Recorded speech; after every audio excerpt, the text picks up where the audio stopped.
Hi மக்களே, welcome to Annu cookery. நம்ம இன்றைக்கி என்ன பார்க்க போகிறோம் அப்படின்னா, நல்லா டேஸ்டியான கோவக்காய் பொரியல் தான் பண்ண போகிறோம். அதுக்கு என்ன பண்ணணும்னா, முதல்ல ஒரு கடாயில் எண்ணெய் ஊற்றி கடுகு உளுத்த பருப்பை போட்டு நல்லா பொரிஞ்சதுக்கப்புறம் நல்லா ரவுண்டாக குட்டி குட்டியாக வெட்டி வச்ச கோவக்காவை போட்டு நல்லா பரட்டிட்டு, அது கூடவே நம்ம என்ன பண்ணணும் அப்படின்னா, உப்பு, கொஞ்சம் மிளகாய் பொடி, அதுக்கப்புறம் மஞ்சள் பொடி, பெருங்காயம், இந்த 4 பொடிகளையும் போட்டு நல்லா ஒரு பரட்டணும். கொஞ்சம் தண்ணி ஊற்ற வேண்டாம். வேணும்னா நீங்கள் வந்துட்டு கொஞ்சோண்டு தண்ணி தெளிச்சிக்கலாம்.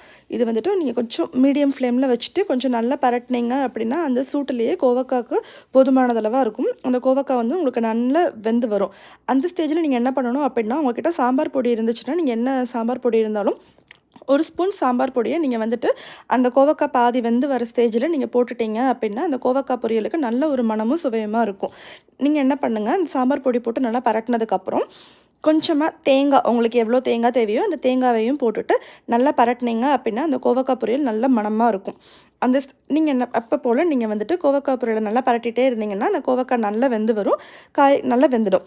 நீங்கள் கொஞ்சோண்டு டேஸ்ட் பண்ணி பாருங்கள், எப்படி இருக்குதுன்னு சொல்லுங்கள். தேங்க்யூ.